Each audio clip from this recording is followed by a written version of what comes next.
हाँ बेटा, देखो आज अपने राजस्थान पुलिस के लिए जो एक स्पेशल क्लास से पढ़ने वाले हैं, और वह स्पेशल क्लास किसकी रहेगी? महिला व बाल अपराध। किसकी पढ़ेंगे? महिला व बाल अपराध। यानी अपने के राजस्थान पुलिस के अंतर्गत महिला व बाल अपराध के कितने क्वेश्चन आते हैं? 10। कितने क्वेश्चन है? और अभी अपन देखने वाले हैं कि 10 क्वेश्चन किस प्रकार से अपन तैयार करेंगे। तो महिला व बाल अपराध की बात की जाए, किसकी? महिला व बाल अपराध। महिला व बाल अपराध। बेटा देखो, ये आपको नाम से पता चल रहा है कि इसमें अपन को पढ़ना क्या पड़ेगा। भाई इसमें एक तो देखो, महिला के और बालकों के साथ में जो अपराध हो रहे हैं उन अपराधों का अध्ययन करना है। क्या करना है? महिला और बालकों के अपराधों का अध्ययन करेंगे, और यदि कोई सा भी अपराध है तो वह अपराध कब माना जाएगा, तो उनके लिए अपराध ऐसी स्थिति है, क्या कार्य किया तो अपराध हो गया। तो इनके लिए इंडियन पेनल कोड में प्रत्येक अपराध की एक डेफिनेशन लिखी गई है कि ऐसा काम करने पर वह इसको ऐसा अपराध माना जाएगा, और उसके लिए ये दंड रहेगा। तो इसके लिए हमें आईपीसी का अध्ययन करना पड़ेगा। किसका? आईपीसी का, इंडियन पेनल कोड का। किसका? Indian penal code. और हमारा इंडियन पेनल कोड है 1860 में तैयार होता है। कब तैयार होता है? 1860 में। यानी अधिनियमित होता है 6 अक्टूबर 1860। 6 अक्टूबर 1860। और ये जो इंडियन पेनल कोड है ये बनाया किसने था? ये लॉर्ड मैकाले ने बनाया था। किसने बनाया? लॉर्ड मैकाले ने बनाया था। और किस सरकार ने उस समय? हमारे 1860 में ब्रिटिश सरकार थी।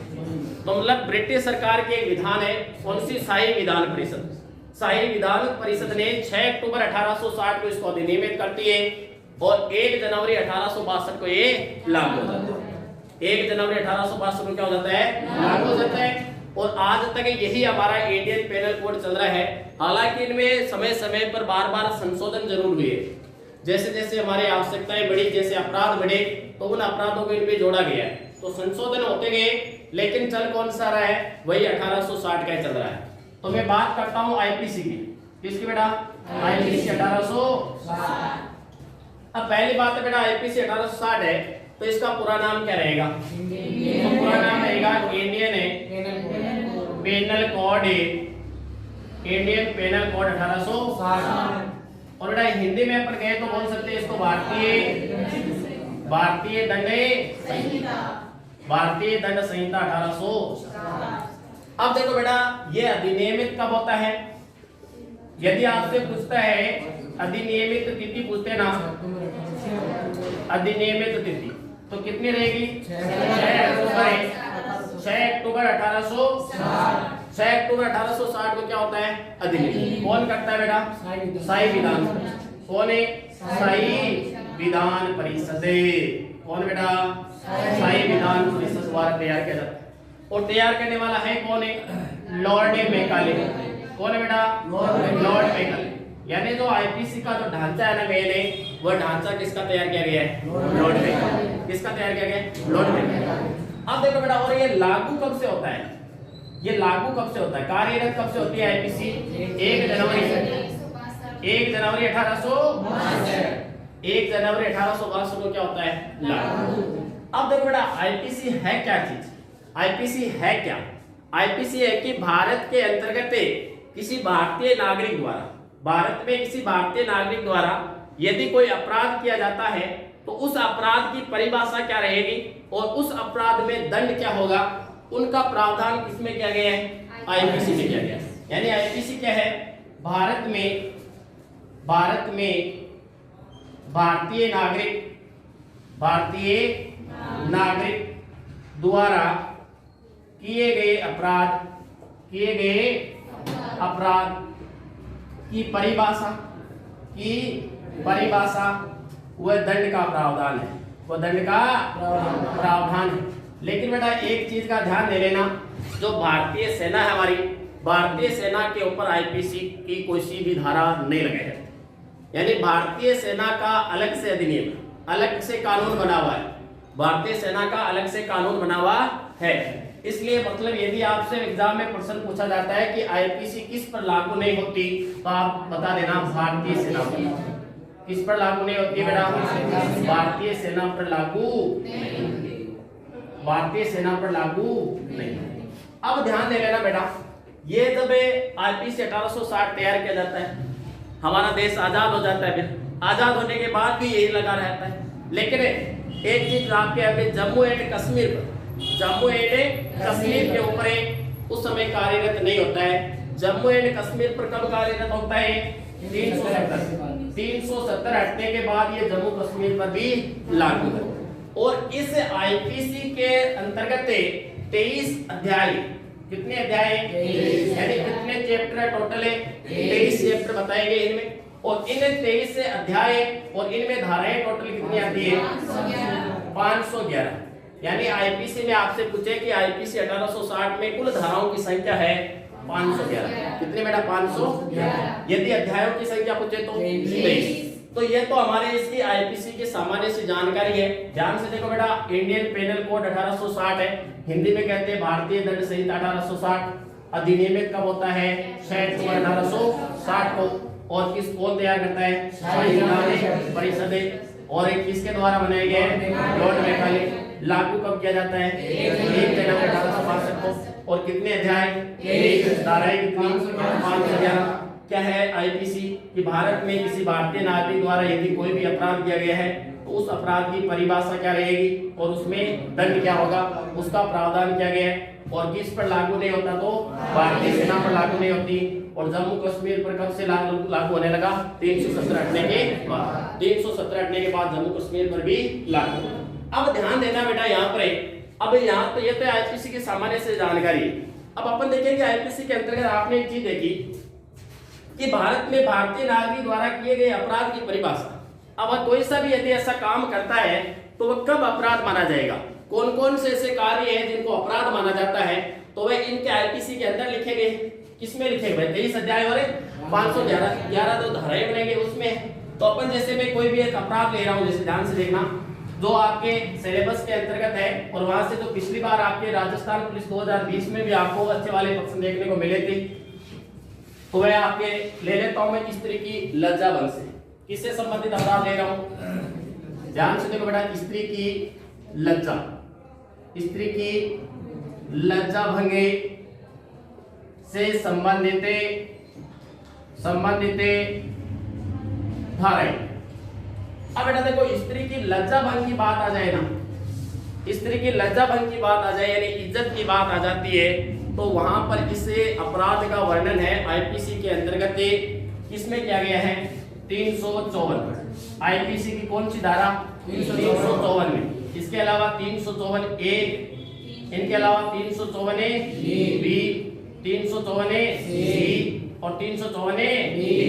ये इतनी जो धाराएं है ना बेटा आईपीसी में, ये धाराएं किससे संबंधित रहेगी? स्त्री की लज्जा भंग से। अब यदि सीधा सीधा एक प्रश्न आ जाता है कि आईपीसी की धारा 354 का संबंध है, प्रश्न क्या आया कि आईपीसी की धारा 354 का संबंध है, तो आप क्या कर देना, वहां पर ऑप्शन में लज्जा भंग वाला ऑप्शन लिखे उस पर राइट कर देना। किस पर करना है? लज्जा भंग। किस पर करना है? लज्जा भंग। अब बेटा देखो, यदि केवल आपसे ऐसा ही आता है कि मान लो कि आपके लज्जा भंग की बात आई, तो कौन सा किया आपने? 354। अब लज्जा भी अलग अलग प्रकार से होती है, लज्जा भंग भी अलग अलग प्रकार से होती है। और कोई आपको स्पेशल प्रकार देकर के यदि पूछा जा रहा है, कोई स्पेशल प्रकार देकर के यदि पूछा जा रहा है, तो उनके लिए अपन को अलग अलग धारा और बना रखी है अपने। तो 354 ए, 354 बी, 354 सी और 354 डी। तो यहाँ पर भी ध्यान देना पड़ेगा। अब देखो बेटा, पहले मैं तो आपको 354 के बारे में बता देता हूँ। कौन सी धारा? आईपीसी की धारा 354। अब बेटा आईपीसी की धारा 354 क्या कहती है? आईपीसी की धारा 354 क्या कहती है कि स्त्री की लज्जा भंग करने के आशय से, लज्जा भंग करने के आशय से आपराधिक बल का प्रयोग करना, आपराधिक बल का प्रयोग करना।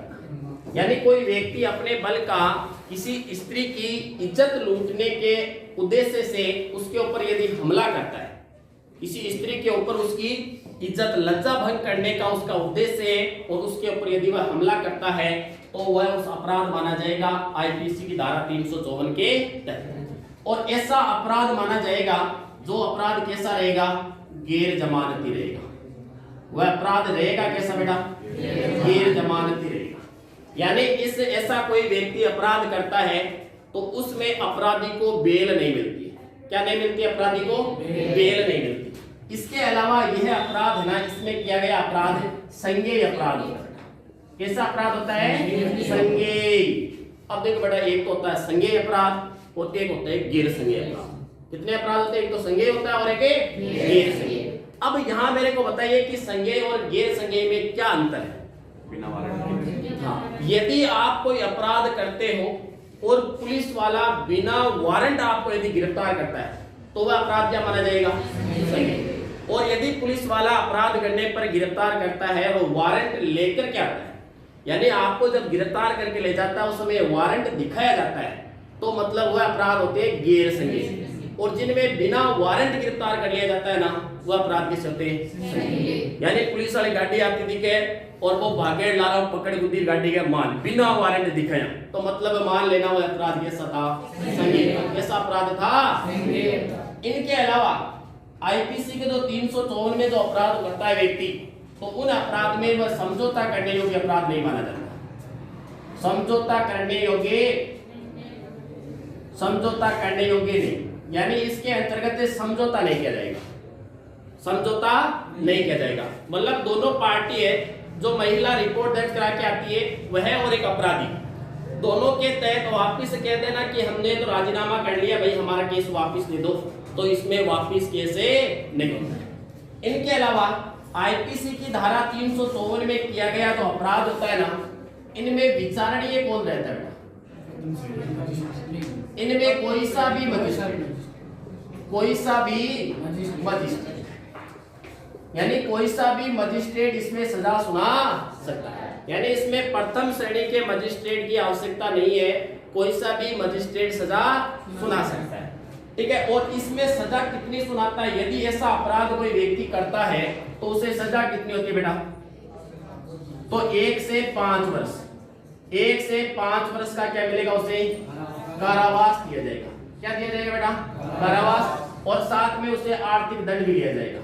क्या लिया जाएगा, आर्थिक दंड भी लिया जाएगा। तो बेटा ध्यान से देखो, आईपीसी की जो धारा 354 है ना, वह किससे संबंधित है, कौन से अपराध से, यानी स्त्री की लज्जा भंग करने के आशय से यदि कोई आप उसका इसके ऊपर आपराधिक बल का प्रयोग करता है कोई व्यक्ति, तो वह एक अपराध माना जाएगा। और वह भी किसके तहत, आईपीसी की धारा 354 के तहत। और वह अपराध रहेगा गैर जमानती रहेगा और संज्ञेय अपराध रहेगा, गैर जमानती और संज्ञेय रहेगा। और उसमें समझौता नहीं किया जा सकता, समझौता नहीं किया जा सकता। और इसमें विचारणीय कौन रहता है बेटा, इसमें कोई सा भी मजिस्ट्रेट सजा सुना सकता है, कोई सा भी मजिस्ट्रेट सजा सुना सकता है। और सजा सुनाता कितनी है, 1 से 5 वर्ष की। और इसके साथ में क्या लिया जाता है, उसे जुर्माना। क्या लिया जाता है, जुर्माना। तो आपके लज्जा भंग की एक धारा तो आपने देख ली, कौन सी, 354। लेकिन 354 के अलग अलग भाग और बनाए गए। एक तो क्या बनाएगा, 354 ए, 354 बी, 354 सी और 354 डी। तो अपन 354 ही देखिए अभी तक, तो 354 ए भी देख लेते हैं। कौन सी देख लेते हैं, 354 ए देख लेते बेटा। कौन सी देख रहे हैं, 354 ए। तो 354 ए का बेटा जो संबंध होता है ना, वह किससे संबंधित होता है, यौन उत्पीड़न से। पिछली बार भी पूछा गया था, किससे संबंधित होती है, यौन उत्पीड़न से। ध्यान देना बेटा, कौन सी ले रहा हूं मैं, 354 ए। कौन सी धारा, 354 ए। 354 ए धारा का संबंध किससे रहेगा बेटा, किससे संबंध होता है, यौन उत्पीड़न से। किससे होता है, यौन उत्पीड़न से, यौन उत्पीड़न से। अब देखो बेटा, सीधा सीधा प्रश्न पूछा जाता है कि आईपीसी की धारा 354 का संबंध है। देखो प्रश्न क्या आता है, आईपीसी की धारा 354 ए का संबंध है, तो आपके ऑप्शन में आपको क्या मिलेगा, वहां पर यौन उत्पीड़न। क्या मिलेगा, यौन उत्पीड़न। लेकिन बेटा यौन उत्पीड़न भी अलग अलग टाइप के होते हैं, यौन उत्पीड़न भी अलग अलग टाइप के होते हैं। तो इसके लिए अलग अलग टाइप के होते हैं, तो इसमें 4 खंड बना दिए गए। इनमें संशोधन करके 4 खंड बना दिए जाते हैं। कितने खंड बनाए जाते हैं बेटा, 4। कितने खंड है, 4 खंड है इसमें। इसका जो खंड फर्स्ट है ना, वह क्या कहता है, इसका खंड फर्स्ट क्या कहता है? यदि आपका यौन उत्पीड़न है, यानी ऐसा यौन उत्पीड़न है जिसमें किसी स्त्री से किसी व्यक्ति का यौन संबंध बनाने का स्पष्ट प्रस्ताव अंतर्वलित हो।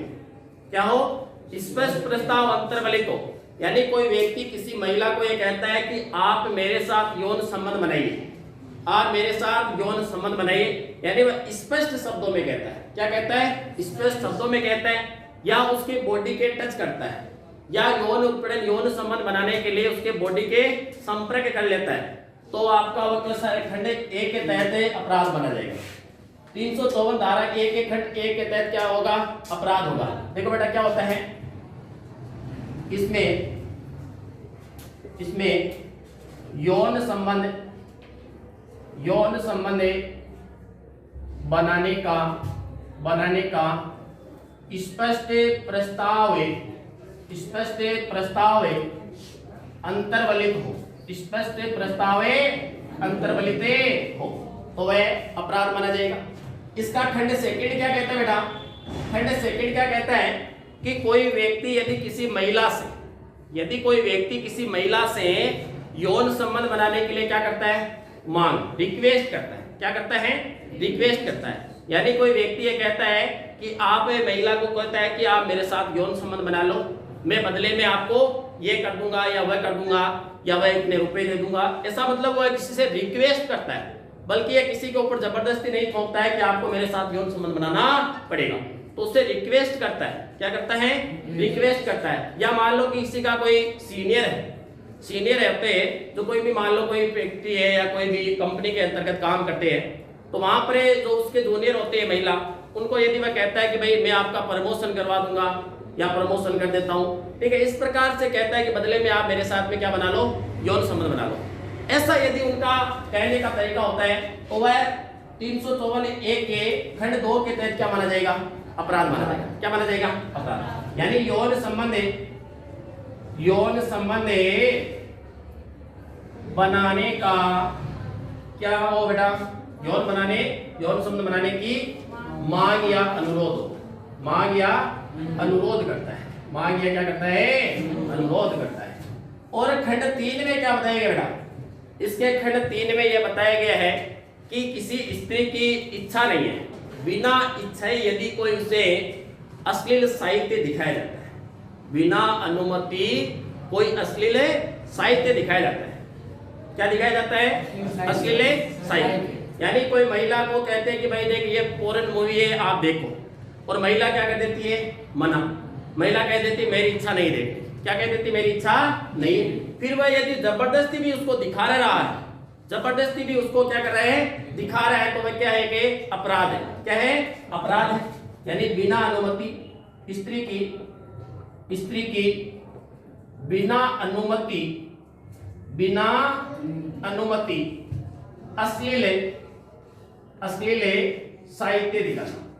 अश्लील साहित्य दिखाना। और बेटा खंड 4 क्या कहता है? इसका खंड 4 क्या कहता है?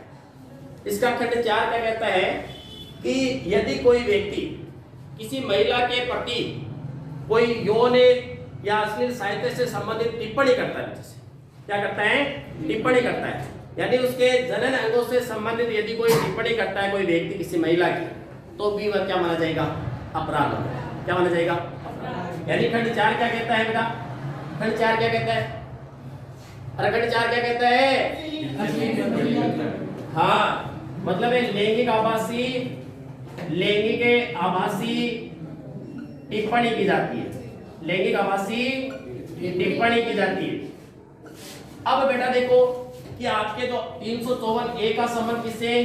यौन उत्पीड़न से। और यौन उत्पीड़न में भी 4 खंड है। कितने खंड है? 4।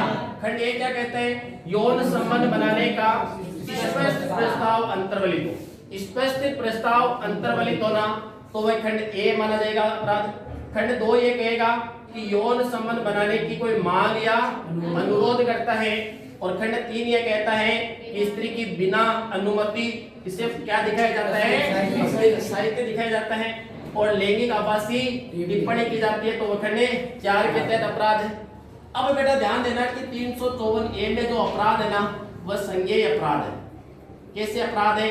संज्ञेय और गैर जमानती है। संज्ञेय और गैर जमानती बेटा कैसे अपराध? संज्ञेय और गैर जमानत, यानी पुलिस वाला वारंट नहीं लाएगा, पुलिस वाला वारंट नहीं लाएगा, और पुलिस वाला वारंट भी नहीं लाएगा, और आपको वहां पर बेल भी नहीं मिलती है, बेल भी इस अपराध में नहीं मिलती है, और समझौता भी नहीं कर सकते। समझौता करने योग्य नहीं, समझौता करने योग्य नहीं है बेटा। क्या नहीं है? समझौता करने योग्य नहीं है। और इस चीज का ध्यान देना, विचारणीय कोई सा भी मजिस्ट्रेट है ना सजा सुना सकता है बेटा, और सजा सुनाएगा कितनी इसमें? अब देखो बेटा, इसके खंड 1, खंड 2 या खंड 3 में यदि कोई अपराध किया कोई व्यक्ति जो इनका अपराध है खंड 1 या खंड 2 या खंड 3 के तहत यदि अपराध आ रहा है, यानी उन्होंने या तो यौन संबंध बनाने की क्या किया, स्पष्ट प्रस्ताव रखा, या यौन संबंध बनाने की मांग की, या उसे बिना अनुमति अश्लील साहित्य दिखाया, तो मजिस्ट्रेट उसको सजा सुनाएगा 3 वर्ष। कितनी? 3 वर्ष का कारावास। ये खंड 1, 2 और 3 में सुनाता है। किसमें सुनाता है? खंड 1, 2, 3 में। और मान लो उन्होंने लैंगिक आभासी टिप्पणी की है, लैंगिक आभासी टिप्पणी की है ना, तो खंड 4 में सजा कितनी सुनाता मजिस्ट्रेट? 1 वर्ष की। कितने वर्ष की? 1 वर्ष की। प्लस बेटा इन अपराधों के तहत जुर्माना भी लिया जाएगा। क्या लिया जाएगा? जुर्माना। क्या लिया जाएगा? जुर्माना लिया जाएगा। अब मान लो कोई व्यक्ति ऐसा है, कोई ऐसा व्यक्ति है जिन्होंने अपराध कर दिया और उनको सजा हो जाती है। क्या हो जाती है? सजा होकर के जब वापिस घर आता है ना, वापिस घर आता है, और दोबारा यदि उन्होंने वापिस ऐसा कोई अपराध कर देता है, क्या कर देता है? दोबारा अपराध कर देता है। तो जेल में तो की रोटियां और दाल मिले, सो भी खाए डरे बेटा भटकाए जो रहा है कल्याण कायड कुल जरूर थोड़ी रोजने शिकायत हुआ अपनी। और यदि दोबारा अपराध कर देता है तो सेकंड बार है ना बेटा, सेकंड बार अपराध करने पर 5 वर्ष का कारावास होता है। कितने वर्ष का होता है? 5 वर्ष का। यानी इसमें 354 के तहत खंड 1, 2 और 3 में पहली बार तो 3 वर्ष की सजा है, और खंड 4 में 1 वर्ष की है।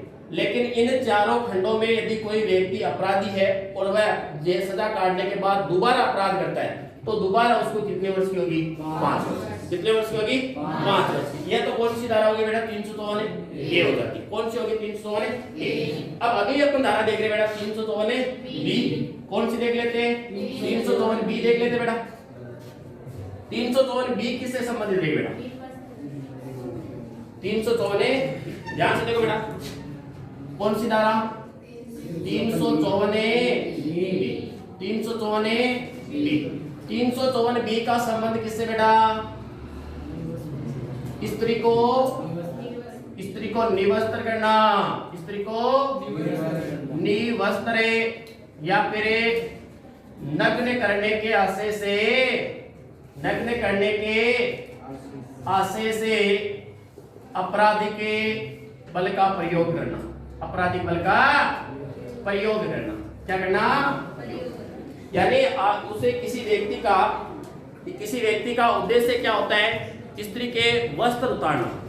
उद्देश्य क्या होता है? वस्त्र उतारना। यानी पूर्ण रूप से वस्त्र नहीं उतारता है और वह इसका उद्देश्य है वस्त्र उतारना, और वह उसके स्पर्श कर लेता है वस्त्र उतारने के लिए, तो वह आईपीसी की धारा 354 बी के तहत क्या होगा? अपराध होगा। क्या होगा? और कैसा अपराध होगा बेटा? तो संज्ञेय, कैसा अपराध? संज्ञेय और गैर जमानती होगा। कैसा होगा? संज्ञेय और गैर जमानती। कैसा अपराध? संज्ञेय और गैर जमानती। यानी इसमें भी जो अपराधी होता है उस अपराधी को बेल नहीं मिलती है, और ना ही उसको बिना वारंट गिरफ्तार किया जाएगा, ना ही वारंट लेके आएंगे पुलिस वाले, ना ही वह समझौता कर सकता, ना ही क्या कर सकता? समझौता भी नहीं कर सकता। लेकिन इसमें जो सजा होती है ना बेटा, सजा इसमें कम से कम 3 वर्ष की होती है। 3 वर्ष की न्यूनतम तो सजा कितने साल की सुनाएगा? 3 वर्ष की। और अधिकतम सजा कितनी होगी बेटा? 7 वर्ष की। अधिकतम कितनी होती है? 7 वर्ष की। यानी 3 से 7 वर्ष के बीच उसे सजा होने वाली है, और उसे क्या लिया जाएगा? जुर्माना लिया जाएगा। क्या लिया जाएगा बेटा? जुर्माना लिया जाएगा। यानी कम से कम 3 साल की सजा, और ज्यादा से ज्यादा कितने साल की? 7 साल। ज्यादा से ज्यादा? कम से कम 3, कम से कम 3 और ज्यादा से ज्यादा 7 साल की। और क्या लिया जाएगा? जुर्माना। ये कौन सा अपराध में? स्त्री को निवस्त्र करने या नग्न। तो देखो बेटा 354 बी का संबंध किससे?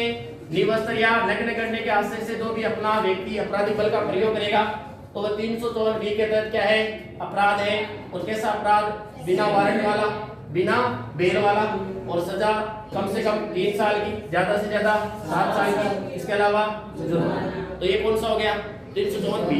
अब कौन सी देख लेते हैं, 354 सी। कौन सी देख लेते बेटा, 354 सी। 354 सी क्या कहते हैं बेटा, देखो बेटा आईपीसी की धारा 354 सी। अब 354 सी का जो संबंध है ना बेटा, इनका संबंध है दृश्य रतिकता से। किससे, दृश्य रतिकता, दृश्य रतिकता। और बेटा दृश्य रतिकता का अर्थ क्या होता है, दृश्य रतिकता का अर्थ होता है ताक जान। इसका अर्थ क्या होता है बेटा, ताके क्या होता है ये, यानी कोई व्यक्ति है, कोई व्यक्ति है और किसी स्त्री को कंटिन्यू अधिक समय तक बिना आंखों की पलकें झपकाए यदि देखता है तो वह क्या माना जाएगा, क्या माना जाएगा। तो मतलब देखना हो तो बीच बीच में क्या झपकानी है, पलकें झपकानी।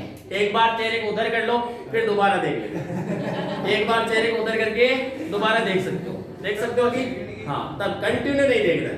कंटिन्यू देखते हो तो क्या माना जाएगा, अपराध माना जाएगा। क्या माना जाएगा, और किस धारा के तहत, 354 सी के तहत, 354 सी के तहत। यानी 354 सी के तहत क्या क्या घटना में अपराध माना जाएगा। देखो पहली बात कि लगातार अधिक समय तक किसी स्त्री को देखना, या अब नहीं देखना है, आंखों के ऊपर पट्टी बांध देना। दोबारा ध्यान दे लेना, अब देखना कोई भी क्या माना जाएगा, अपराध। और बिना अनुमति किसी लड़की की फोटो खींच लेता है, बिना परमिशन यदि फोटो खींची जाती है तो भी क्या है, अपराध। तो बेटा पूछ कर ही फोटो खींचनी है, बिना अनुमति क्या खींचना, फोटो खींचना, बिना अनुमति क्या खींचना, क्या माना जाएगा। अच्छा, फोटो तो अनुमति ले खींचनी, फोटो तो नहीं अनुमति ले लिया कि भाई मैं तारी फोटो खींच लूंगी, खींच लो भाई। देखो भाई कौन खींचने देगी, अरे कोई गर्लफ्रेंड उसी ताकि माँ खींचवा देसी, दूसरी ताने कौन खींचवा देसी, ठीक है क्या, हाँ खींच लिया, या कोई कौन खींचवा दे। ठीक है बेटा, तो मतलब एक बार आप क्या कर सकते हो, उसकी परमिशन लेकर के फोटो खींच लो। फोटो तो खींच लिया, आपके मोबाइल में आ गई ना, आ गई। अब आपने उस लड़की को बिना पूछे यदि आप उसको सोशल मीडिया पर अपलोड कर देते हो, बिना परमिशन लिए आप सोशल मीडिया पर अपलोड कर देते हो ना, तो भी वह दृश्य रतिकता के तहत आईपीसी की धारा 354 सी में अपराध है। क्या है, अपराध है। कैसा अपराध है, ध्यान से देखो बेटा, बिना अनुमति फोटो सोशल मीडिया पर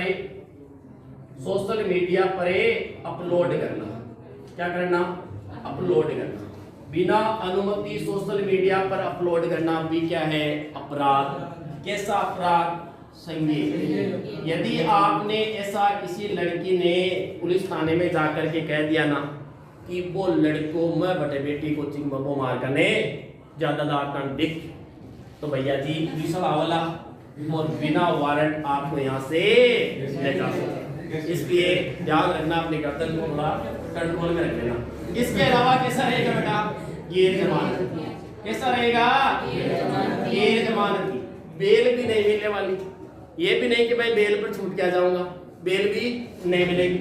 ये भी नहीं कि ये मत दावड़ी, ये देखो दावड़ी मत तो ये देखो, ये क्यों करेगी। ठीक है, समझौता नहीं कर सकते, समझौता नहीं कर सकते। और इसमें सजा होती है कम से कम पहली बार आपने ऐसा अपराध किया था, आपको पता नहीं था, आपको क्या नहीं पता नहीं था कि भाई ऐसा ही कोई अपराध होता है क्या, देखने कोई अपराध है क्या, आपको पता नहीं था। पहली बार करते हो ना बेटा, तो आपको 1 से 3 वर्ष का कारावास होगा, 1 से 3 वर्ष का कारावास दिया जाएगा। इसके अलावा एक चीज का ध्यान दे लेना, 1 से 3 वर्ष का क्या दिया जाएगा आपको, कारावास, या इसमें जुर्माना भी लिया जा सकता है। मजिस्ट्रेट ये समझ लेना, बॉडी वाले शक्ल को वजह के यार होगा, ये अपराध कर सकता है, देख लो, तो जुर्माना भी लिया जा सकता है। और यदि जरूरी नहीं कि आपसे जुर्माना लेकर के छोड़ दिया जाए, तो आपसे या तो आपसे सजा ली जाएगी या आपको जुर्माना दिया जाएगा या दोनों भी हो सकते हैं, या दोनों भी हो सकते हैं, जुर्माना भी दो और सजा भी दो। ठीक है। अब यदि पहली सेकंड बार कोई करता है, यानी एक बार सजा काट करके आ गया, तो वह तो उसको तो पता हो जाना चाहिए इस धारा के बारे में। कोर्ट क्या मानता है कि उसको तो भाई पता होना चाहिए सजा काट के किस अपराध में काट के, फिर भी यदि वह दोबारा अपराध करता है तो उसे 3 से 7 वर्ष का कारावास होगा। 3 से 7 वर्ष का कारावास, या उसे जुर्माना होगा या फिर दोनों दिए जाएगा, या फिर दोनों दिए जाएगा। तो पहली बार सजा कितनी, 1 से 3 वर्ष के बीच की, या जुर्माना या फिर दोनों। सेकंड बार 3 से 7 वर्ष का कारावास या जुर्माना या फिर दोनों। किसमें होगा बेटा, 354C का संबंध होता है दृश्य नैतिकता से। वेरी इंपॉर्टेंट पूछा गया था पर्सन एग्जाम में। ठीक है। अब देखो बेटा 354C है ना, इस दृश्य नैतिकता का अर्थ बताओ क्या होता है, ताक झांक करना। क्या करना, और ताक झांक में भी कैसी ताक झांक, यदि आप कंटिन्यू किसी स्त्री को कंटिन्यू देख रहे हो, किसी लड़की को, या फिर बिना अनुमति फोटो खींच लेते हो, या बिना अनुमति फोटो सोशल मीडिया पर अपलोड कर देते हो। ठीक है। फर्स्ट बार करने पर 1 से 3 वर्ष का कारावास या जुर्माना या फिर दोनों। सेकंड बार करने पर 3 से 7 वर्ष का कारावास या जुर्माना या फिर दोनों दिया जाएगा, या फिर दोनों दिया जाएगा। और कैसा अपराध रहेगा, संज्ञेय और गैर जमानत। ठीक है, क्लियर। अब अगला देख लेते हैं। अगला कौन सी बच गई बेटा, लज्जाभंग में 354D बच गई है। कौन सी बच गई, 354D। और ये तो लगभग लागू होती है। यदि किसी महिला लड़के यदि लगाने लग जाए ना, तो ये लगभग लगेगी। ठीक है। 354D। देखो बेटा 354D का संबंध किससे, कैसे अपराध से है, पीछा करने से। किससे करने से, पीछा करने से। किससे करने से बेटा, अब मान लो कोई लड़की जा रही है, कोई लड़की जा रही है गली में, और आप पीछे पीछे जाते हो, आप पीछे पीछे चले जाते कि लाल दुपट्टे वाले तेरा नाम। तो भैया नाम तो बाद में बताएगी, भाई नाम तो क्या है, बाद में बताएगी। और यदि वह पुलिस थाने चले जाती है ना, तो पुलिस वाला बिना वारंट पकड़ बुद्धि बैठ गाड़ी का मान हम बताएंगे आपको इनका नाम क्या है, और वहां आपको कम से कम सजा कितनी होगी, 1 से 3 साल, कम से कम 1 साल तो जेल में जाने पड़ती है। तो 100% है किसी महिला ने आपके ऊपर लगा दिया था। तो बेटा देखो पीछा करने से, किससे संबंधित रहेगा, पीछा करने से। और ये भी कैसा अपराध है बेटा, संज्ञेय और गैर जमानती। संज्ञेय और गैर जमानती। बेटा बेल नहीं मिलती है, ना ही वारंट की आवश्यकता पड़ती है, समझौता करने योग्य नहीं, समझौता करने योग्य नहीं कि मतलब ये पूछ बचाओ ना उठाओ भाइयों, बस भैया पूछ वो और पूछ लो, आपने ध्यान रखना है। ठीक है बेटा। अब देखो बेटा इसमें जो सजा होती है ना, इसमें सजा है ना, फर्स्ट बार कितनी होती है, 1 से 3 वर्ष के बीच, 1 से 3 वर्ष के बीच। और क्या लगेगा साथ में, और साथ में क्या देना पड़ेगा। अब मान लो किसी व्यक्ति ये सजा काट के आ जाता है घर, और एक बार नाम पूछो, फिर दोबारा क्या, एक बार वो पूछ जेल काट रहा है दोबारा, हर लड़की थोड़ी फंसा है। तो बेटा सेकंड बार क्या होता है, सेकंड बार 3 से 5 वर्ष का, 3 से 5 वर्ष का कारावास और जुर्माना दिया जाएगा, और जुर्माना। अब बेटा जरूरी नहीं कि आप कोई गुरुजी मत तो पीछे चालो ही को नहीं हो, मत तो पीछे चालो को नहीं, मत तो घर बैठे हो, मत तो घर बैठे हो, मारे फिर बार सजा क्या लागी, तो घर बैठे मोबाइल तो चलाओ। मोबाइल में भी आपने किसी लड़की का सोशल मीडिया पर पीछा किया है, उसकी बार बार फोटो को लाइक कर रहे हो, उसको कमेंट कर रहे हो, जैसे कहाँ जा रहे क्या नहीं कर रहे हो, फैंटास्टिक फोटो है ऐसा कुछ भी लिख देते हो ना, तो सोशल मीडिया पर भी यदि आपने उसका पीछा कर रहे हो ना बेटा, तो भी आपके ऊपर ये धारा लगेगी, तो भी धारा लगेगी। यानी पीछा किसी भी प्रकार से कर रहे हो। लेकिन इसमें एक चीज का ध्यान दे लेना, एक चीज का ध्यान दे लेना, यदि कोई सरकार के द्वारा ऐसा कोई व्यक्ति नियुक्त किया गया है जो लड़की की निगरानी के लिए, कि मान लो कि वहां उस क्षेत्र के अंतर्गत ऐसे अपराध होने की संभावना है, और सरकार क्या कोई पुलिस वाले को यह नियुक्त कर देती है व्यक्ति को कि आपको निगरानी रखनी है, और वह लड़की जा रही है और वह कोई पुलिस वाला है, अब वह यदि पीछे पीछे आता है तो उसके ऊपर नहीं लगेगी। यानी यह साबित हो जाता है ना कि सरकार के द्वारा इस व्यक्ति को निगरानी के लिए नियुक्त किया गया था, तब उसके ऊपर यह धारा नहीं लगती है। अन्यथा सभी के ऊपर लागू होती है पीछा करने में। ठीक है, तो अब जाओ ना लड़की, तो लड़की जाओ यार आगे जा मोड़ जा, लड़की आगे निकल गई कौन दिक्कत है, फिर थोड़ी दूर आगे, फिर अगली मोड़ पर और आगे निकल जा और पीछे चल। ठीक है, फिर पीछे कंटिन्यू पीछे मचा लो। ठीक है ना, अरे तो बेटा 1 3 7 8 में झाड़ू पड़ सके, 1 3 7 में झाड़ू। तो ये तो कौन सी धारा थी बेटा, स्त्री की धारा। अब बेटा देखो आपको पता चला ना आईपीसी क्या चीज है। आईपीसी में होता क्या है, जैसे तो अपराध करता है कोई व्यक्ति, तो वह अपराध कैसा अपराध है, जैसे मान लो पीछा करना भी, तो पीछा करना की अपराध की परिभाषा क्या है, ये 354 डी में बताया गया। इसको इसमें होता है क्या 354 डी में। तो आईपीसी में ऐसे तो कोई भी महिला और बालकों के ऊपर जो अपराध हो रहे हैं उन अपराधों के बारे में अपन को यहाँ पढ़ने वाले हैं कि अपराध क्या रहेगा और उस अपराध में सजा क्या होती है, सजा क्या होती है। तो आपने एक देखी अभी तक, तो एक तो कौन सा अपराध है अभी तक है, स्त्री की लज्जा। कौन सा अपराध है, लज्जा भंग। अब लज्जा भंग में कौन सी धारा आती है, 354 354 ए 354 बी 354 सी 354 डी। कितना याद रखना। अब आपको बेटा कोई स्पष्ट कोई चीज नहीं हो, कोई यौन आपके जो लज्जा भंग में कोई स्पष्ट कोई प्रकार नहीं है, केवल आपके लज्जा भंग का नाम आ जाए ना तो कौन सी धारा मान्य, 354। मतलब कि महिला कोई पुलिस थाने रिपोर्ट दर्ज कराने जाती है और वहां पर वह कोई स्पेशल ये नहीं कहते कि भाई उन्होंने मेरी बिना अनुमति फोटो खींची थी, उन्होंने मेरा पीछा किया था, उन्होंने मेरे साथ यौन संबंध बनाने का स्पष्ट प्रस्ताव रखा था, उन्होंने मेरे से मांग की थी, उन्होंने मेरे को बिना अनुमति साहित्य दिखाया था। ठीक है, उन्होंने मेरे जो कोई लैंगिक आभासी मेरे ऊपर टिप्पणी की है, इस प्रकार का कुछ भी नहीं कहती है। बस आकर कहती है कि उन्होंने मेरी लज्जा भंग किया, मेरी इज्जत लूटी, मेरी इज्जतें लूटी, ऐसा ही कहते हैं ना। तब उनके अब जो अपराधी होता है उस पर कौन सी धारा लगाई जाती है, 354 लगाई जाती है। कौन सी लगाई जाती है, 354। और 354 में दंड जो दंड का प्रावधान किया गया 1 से 5 वर्ष। कितना, 1 से 5 वर्ष। और यौन संबंध बनाने से संबंधित यदि उसकी इज्जत लूटने का जो प्रकार बताया जाता है वहां पर, तब लग जाती है 354 ए। अब यौन जो संबंध बनाने से या यौन उत्पीड़न से संबंधित अलग अलग खंड बनाए गए 4। यदि वह कोई व्यक्ति किसी महिला से यौन संबंध बनाने का स्पष्ट प्रस्ताव रख देता है तो वह 354 के एक के कौन से खंड में है, फर्स्ट खंड में अपराध है। और सेकंड में क्या है, खंड में सेकंड खंड में कोई मांग करता है, रिक्वेस्ट करता है यौन संबंध बनाने की। और खंड 3 में क्या है, अश्लील साहित्य दिखा देता है।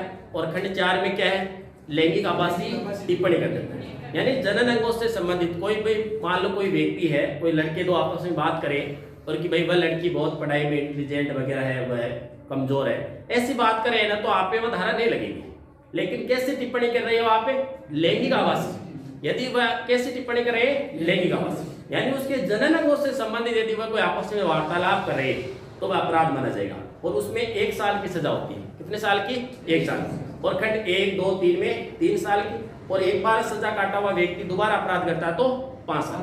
कितने साल की, 5 साल। फिर आपने देखा आईपीसी की धारा 354 बी। 354 बी का जो संबंध होता है निवस्त्र या नग्न करने के आशय से कोई आपराधिक बल का प्रयोग करता है, और वह भी आपके संज्ञेय और गैर जमानती अपराध होता है। और उसमें आपको 3 से कितनी सजा होती है, 7 वर्ष। 3 से 7 वर्ष के बीच की सजा होती है। अब ध्यान दो बेटा, आपके फिर 354 आपने देख ली सी के संबंध होता है दृश्य रतिकता। किससे संबंध होता है, दृश्य रतिकता, यानी ताक जांच। किसे, ताक जांच। यदि आप कंटिन्यू किसी लड़की को देख रहे हो, कंटिन्यू किसी लड़की को देख रहे हो, या बिना अनुमति फोटो खींच रहे हो, बिना अनुमति क्या कर रहे हो, फोटो खींच लेते हो, या बिना अनुमति सोशल मीडिया पर अपलोड कर देते हो, तो वह क्या है, अपराध है। क्या बेटा, अपराध होता है। और फिर आपने 354 डी देखा जिसमें पीछा करने से संबंधित है। किससे संबंधित है, पीछा करने से। तो ये कैसा अपराध है बेटा, लज्जा भंग से संबंधित। कौन सा देख लिया अपने, एक तो लज्जा भंग से। अब सेकंड अपराध देख लेते हैं अपने, एसिड अटैक वाला। कौन सा देख लेते हैं, एसिड अटैक। अब बेटा जो कोई भी इसी पर केमिकल फेंक देता है ना, कोई केमिकल फेंक देता है ना, तो वह जो केमिकल वाला जो अपराध होता है ना, वह आईपीसी की कौन सी धारा में रखा गया है, 326 ए और 326 बी। ध्यान से देखो बेटा, एसिड अटैक अपराध कैसा, एसिड फेंकने का। किसका है, एसिड फेंकने का। और इनका संबंध है 326 ए और 326 बी। यानी आईपीसी की 326 ए में और 326 बी में इन अपराधों का प्रावधान किया गया है। इन अपराधों का प्रावधान किया गया है। और बेटा ये 2013 से पहले नहीं था, 2013 से पहले ऐसे अपराध आईपीसी में नहीं थे। यानी इन एसिड अटैक से संबंधित धारा को आईपीसी में कब जोड़ा गया है? 2013 के संशोधन में। आईपीसी का जो 2013 में संशोधन हुआ ना, उसे 2013 के संशोधन में इनमें दो धारा जोड़ी गई थी। कौन सी धारा जोड़ दी? 326A और 326B जोड़ दी। अब ध्यान दो बेटा, 326A होती है ना, ये कब लगती है? इसका संबंध कौन से अपराध से रहेगा? एसिड फेंकने से। यानी इसका मैं ये बता देता हूं कि किसी व्यक्ति द्वारा किसी के ऊपर कोई रासायनिक पदार्थ फेंका जाता है या उसे जलाया। यदि मान लो कोई लड़की के ऊपर कोई व्यक्ति है, एसिड डाल देता है, तो कौन से धारा के तहत अपराध है? 326A के तहत अपराध। और कैसा अपराध है? संज्ञेय अपराध। कैसा अपराध बेटा? यानी वारंट की आवश्यकता नहीं। कैसा रहेगा? गैर जमानत। कैसा रहेगा? गैर जमानत। यानी बेल नहीं मिले, समझौता करने योग्य नहीं। और विचारणे कौन होता है? इसमें चीज का ध्यान, इसमें प्रथम श्रेणी का मजिस्ट्रेट होता है। इसमें बेटा विचारणे कौन होता है? प्रथम श्रेणी का मजिस्ट्रेट। कौन होता है बेटा? प्रथम श्रेणी का मजिस्ट्रेट। यानी इसकी जो सजा होती है ना, वो जिला मुख्यालय के जो न्यायालय होते हैं ना, वहां पर सुनाई जाती है। कहां पर सुनाई जाती है? जिला स्तर के जो न्यायालय होते हैं उनमें सुनाई जाती है। अब इनमें देख लो बेटा, इनमें सजा कितनी सुनाई जाती है? 326A में, यानी एसिड फेंक देता है कोई व्यक्ति किसी पर, तब उसे सजा कितनी होती है? न्यूनतम कितनी होती है बेटा? न्यूनतम उसे 10 वर्ष का कारावास। न्यूनतम कितना? 10 वर्ष का कारावास। और अधिकतम क्या होगा? अधिकतम उसे आजीवन कारावास मिलेगा। क्या मिलेगा? आजीवन कारावास। और क्या लिया जाएगा उसे? आर्थिक दंड यानी जुर्माना दिया जाएगा। और जुर्माना सीधा का सीधा जो पीड़िता होती है, जिसको जलाया जाता है, उसको दे दिया जाता है। ये तो होता है 326A। और मान लो एक होता है 326B। 326B में क्या होता है? यदि मान लो कोई व्यक्ति फेंकने का प्रयास, क्या करता है? फेंकने का प्रयास, यानी फेंकता नहीं है, फेंकने का मात्र क्या कर रहा है? प्रयास। 326B में क्या है? एसिड फेंकने के प्रयास। ये किससे संबंधित है बेटा? प्रयास। अब देखो बेटा, एसिड फेंकने से, एसिड से जलाने से संबंधित धारा तो बनाई उसने 326A, और एसिड फेंकने से संबंधित धारा कौन सी बना ली? 326B। अब बेटा एक चीज का ध्यान दो, एसिड से चाहे जला दो और चाहे फेंकने का प्रयास कर लो, दोनों में पुलिस वाला बिना वारंट गिरफ्तार करेगा। दोनों ही में बेल नहीं मिलेगी, दोनों में ही बेल नहीं मिलती है। दोनों ही कैसे होते बेटा? गैर जमानती होते हैं। कैसे होते? गैर जमानती होते। और दोनों में समझौता नहीं किया जा सकता। यदि चाहे आपने किसी व्यक्ति ने फेंक दिया था या फेंकने का प्रयास किया था, तो भी बेल नहीं मिलने वाली। ठीक है, तो ये भी कैसा अपराध रहेगा? संज्ञेय और गैर जमानती। संज्ञेय और गैर जमानती रहेगा। और ये भी समझौता करने योग्य नहीं रहेगा। लेकिन इसमें ध्यान दे लेना, सजा होती है ना, इसमें जो सजा होती है ना, वो न्यूनतम होती है 5 वर्ष। कितने वर्ष की? 5 वर्ष। और अधिकतम कितनी होती है बेटा? अधिकतम कितने के? 7 वर्ष की। कितने वर्ष की? और जुर्मानो लाख। बिना जुर्माना तो काम है चाल ले को नहीं। बिना जुर्माना काम चाल सकेगी को नहीं चले। तो जुर्माना तो आपको देना ही पड़ेगा। आपको नहीं देना पड़ेगा, जो ऐसा अपराध करेगा उसको देना पड़ेगा। यानी किसको देना पड़ता है? अपराधी को देना। तो एसिड अटैक से संबंधित कितनी धारा है? 2। कौन सी? 330A और 320B। और इनमें कब संशोधन? आईपीसी में कब संशोधन किया गया? आईपीसी में 2013 में संशोधन करके जोड़ा गया। और 320A का संबंध कौन से अपराध से रहेगा? एसिड से जलाने से। एसिड से यदि जला देता है कोई व्यक्ति, तो कौन सी धारा लगती है? कैसा अपराध है? संज्ञेय और समझौता किया जा सकता है क्या? नहीं। विचारणीय सजा कौन सुनाता है? कौन सुनाता है? मजिस्ट्रेट। न्यूनतम कितनी सजा होगी? ज्यादा से ज्यादा। और इसके अलावा अच्छा 320B का संबंध किससे? एसिड फेंकने के प्रयास से। कैसा अपराध? गैर जमानती। विचारणीय कौन होता है, इसमें भी प्रथम श्रेणी का मजिस्ट्रेट, इसमें भी समझौता नहीं किया जा सकता, और इसमें सजा न्यूनतम है 5 वर्ष की, अधिकतम है 7 वर्ष, और साथ में क्या देना पड़ेगा, क्या देना पड़ेगा। तो ये आपकी कौन सी धारा हो गई, तो आज अपन ने कितनी धारा पढ़ ली, 2 धारा। कौन कौन सी पढ़ ली, एक तो 354 की जो यानी स्त्री के लज्जाभंग से अपराध की पढ़ ली एक तो, और एक है एसिड अटैक वाली। एसिड अटैक वाली 2 धारा याद रखने, 320 ए और 320 बी। कब जोड़ी जाती है, 2013 में। 2013 में किसमें जोड़ा गया, आईपीसी। किसमें जोड़ा गया, 320 ए कब लगती है, एसिड फेंकने के बाद लगती है, और 320 बी कब लगती है, फेंकने के प्रयास। फेंकना नहीं था आपने, फेंकने से पहले लग जाएगी आपको। फेंकने से पहले कौन सी लगती है, बी, और फेंकने के बाद कौन सी लगती है, 320 ए। 320 ए के तहत अपराध कैसे होते हैं, यानी दोनों में अपराध कैसे, संज्ञेय और संज्ञेय अपराध कौन से होते हैं, बिना वारंट पुलिस वाला गिरफ्तार करे कौन सा अपराध, और जिसको बेल नहीं मिले कैसा अपराध, और किसी को बेल मिलती है वह अपराध कौन से होते हैं, जमानत। कैसे होते हैं, जमानत। तो यहाँ पर कौन से अपराध है, यानी आज जितने भी अपने अपराध पढ़े ना, सभी के सभी संज्ञेय है और गैर जमानत। इतना ध्यान दे लेना, सभी के सभी संज्ञेय है और गैर जमानत। एसिड अटैक वालों में ध्यान दे लेना, विचारणीय प्रथम श्रेणी का मजिस्ट्रेट है और उसमें कोई सा भी मजिस्ट्रेट। ठीक है, इतना तो क्लियर हो गया।